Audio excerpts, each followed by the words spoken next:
창조주 하나님께서는 6일 동안 하늘과 땅과 온 우주 만물을 말씀으로 창조하셨습니다. 물론 창세기에 나오는 6일이라는 시간은 우리 인간사에서의 시간 개념과는 분명 다른 개념입니다. 베드로 사도의 기록처럼 하나님께서는 하루가 천년 같고 천년이 하루 같다고 했습니다. 이것은 초월적 시간 개념이므로 제한적 존재인 인간이 영혼에 대해 알 수도 없기에 너무 집착해서는 안 되겠습니다. 창조 이야기가 나오는 이 창세기에서는 6일째 모든 것을 만드신 하나님께서 마지막으로 하나님의 형상을 닮은 존재를 만드셨다고 기록합니다. 그 존재를 인간이라고 하셨습니다. 하지만 그 인간은 하나님과의 약속을 어겼습니다. 그 약속은 다른 모든 것은 인간의 자유의지대로 행하되 에덴 동산에 있는 선악을 알게 하는 나무의 열매만은 먹지 말라는 것이었죠. 그 열매를 먹는 날에는 반드시 죽는다고 하셨습니다. 인간은 모두가 태어나면 죽는 걸 보면 결국 그 말씀대로 된 걸 우리가 살아가면서 수도 없이 목도하고 있습니다. 사랑의 하나님께서는 우리를 구원할 계획을 세우셨고 그 계획이 하나님의 아들 예수님을 이 땅에 보내시는 것입니다. 예수님이 이 땅에 오신 것을 성육신하셨다고 합니다. 성육신하신 예수님께서는 우리 죄를 대신해 속죄 제물로 십자가에서 죽으셨습니다.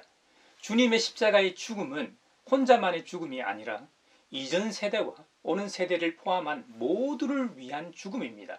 그러므로 주님의 십자가에 우리의 죄도 예수님과의 만남 이전에 우리도 십자가에 못 박는 것입니다. 그리고 주님의 부활로 인해 우리도 영화롭게 새로운 존재로 태어나는 것입니다. 우리 믿음의 선배들은 주님의 부활을 기념하고 준비하기 위해 사순절을 지켜왔습니다. 사순절은 부활절 이전 40일간을 가리킵니다. 그 40일에는 주일이 빠져 있습니다. 그 이유는 매 주일이 주님의 부활절을 상징하기 때문이죠. 주일을 포함하면 정확히 46일이 되고 그 시작일은 반드시 수요일이 됩니다. 그 수요일을 우리는 참회의 수요일이라고 부릅니다. 이 참회의 수요일을 죄를 뿌리는 날이라는 의미에서 죄의 수요일 혹은 성회 수요일이라고 부릅니다. 죄의 수요일은 전통적으로 자신의 죄를 참회하는 상징으로 머리에 죄를 뿌리는 의식을 행합니다. 경우에 따라 죄를 이마에 뿌리기도 하고 옷에다 뿌리기도 했습니다만 지금은 대부분 이마에 죄를 바르는 것으로 대신하고 있습니다. 현재 한국 개신교회에서는 참회 수요일 죄를 뿌리거나 바르는 의식을 행하지 않습니다만 로마 가톨릭에서는 지금도 행하고 있습니다. 종려주일 교인들에게 나누어 줬던 종려나무 가지를 죄의 수요일 시작 전주에 수구하여 종려나무 가지를 태워 얻은 죄를 이마에 바름으로 기념하고 있습니다. 미국 등 유럽 개신교들, 루터교, 성공회, 장로교도 참회 수요일 죄를 바르는 의식을 행하고 있다는 사실입니다.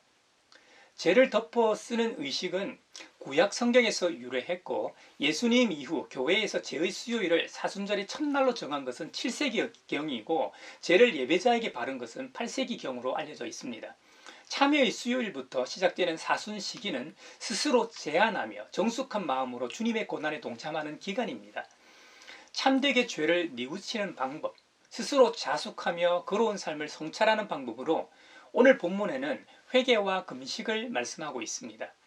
회개한다는 것은 책임을 의미합니다. 남 탓이 아니라 내 잘못이라 인정하는 것이죠. 우리는 무슨 일이 일어나면 남에게 책임을 전가하는 못된 속성을 가지고 있습니다. 이것은 학습을 통한 배움이기도 하지만 죄성을 지닌 인간으로서의 본질적 변호 능력일 겁니다. 그래서 이사야 선지자의 경우 회개하기를 강력하게 촉구하고 있습니다. 이사야 58장의 내용은 바벨론 포로에서 돌아온 이후 제3 이사야 부분입니다. 바벨론에서 돌아온 이스라엘 백성들은 포로로 잡혀갈 당시의 세대는 이미 죽고 없고 자녀 세대나 손자, 손녀 세대였을 겁니다. 이들은 대부분 팔레스타인 땅에서 새로운 삶의 터전을 일구어야 했기 때문에 혼란과 무기력으로 힘들어했을 겁니다. 이 혼란은 귀환한 유대인뿐만 아니라 남아있던 유대인들의 오염된 신앙으로 인한 이 서로 간의 갈등도 있었을 겁니다. 이런 시대적 상황에서 이들이 바라는 것은 오로지 전능하신 하나님의 구원이었을 겁니다. 유대인들은 금식을 통해 이 혼란을 극복하려 시도했던 것 같습니다. 그러나 하나님의 구원은커녕 소식도 없으니 오히려 하나님에 대한 원망 소리가 그 사회를 뒤덮었습니다. 이사야 본문은 이스라엘 백성들의 불평에 대한 하나님의 응답입니다.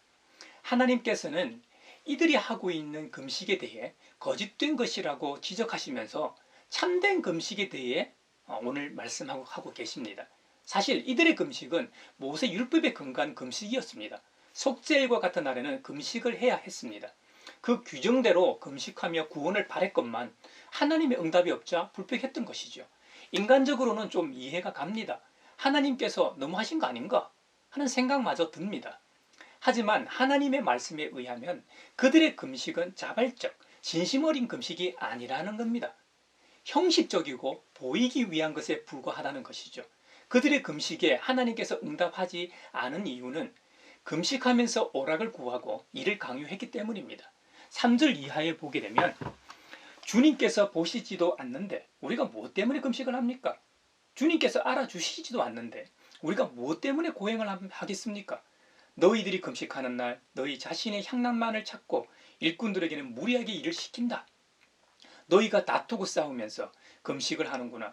이렇게 못된 주먹질이나 하려고 금식을 하느냐? 너희의 목소리를 저 높은 곳에 들리게 할 생각이 있다면 오늘과 같은 이런 금식을 해서는 안 된다. 라고 주님 말씀하십니다. 여러분, 이것이 어찌 금식이겠습니까? 이것이 어찌 통회하며 괴로워하는 날이 되겠습니까? 이건 눈속이며 연기죠. 사람은 속일 수 있을지 몰라도 어떻게 전능하신 하나님을 속일 수 있겠습니까? 하나님께서 기뻐하시는 금식은 사람에 대한 것입니다. 온 천하보다 귀한 존재 말입니다. 하나님의 형상을 닮은 존재 말입니다. 금식 제도는 개인적인 유익을 위해서 존재하기도 하지만 이웃을 위한 것이 되어야 한다고 말씀하시는 거죠. 6절 이하를 한번 보십시오. 내가 기뻐하는 금식은 부당한 결박을 풀어주는 것, 멍에의 줄을 끌어주는 것, 압제받는 사람을 놓아주는 것, 모든 멍에를 꺾어버리는 것, 바로 이런 것들이 아니냐. 또한 굶주린 사람에게 너의 먹거리를 나누어 주는 것, 떠도는 불쌍한 사람을 집에 맞아들이는 것이 아니겠느냐. 헐벗은 사람을 보았을 때에 그에게 옷을 입혀주는 것, 너의 고륙을 피하여 숨지 않는 것이 아니겠느냐. 이런 원칙은 인간 도리입니다. 하나님께서 하나님의 형상을 따라 만드셨다는 의미가 바로 이것입니다. 깨어진 피조물을 바라보는 창조주의 눈과 마음, 그들 향한 따뜻한 사랑의 손길, 이것은 결국 행위의 결실로 증명되는 법이지요. 우리 예수님께서 마태복음 6장에서 올바른 자선 행위에 대해 말씀하십니다. 어떤 경우에도 남에게 보이려고 의로운 일을 사람들 앞에서 하지 않도록 조심하라고 말씀하십니다. 자선을 베풀 때에는 위선자들처럼 사람들에게 칭찬을 받으려고 회당과 거리에서 하지 말라는 겁니다.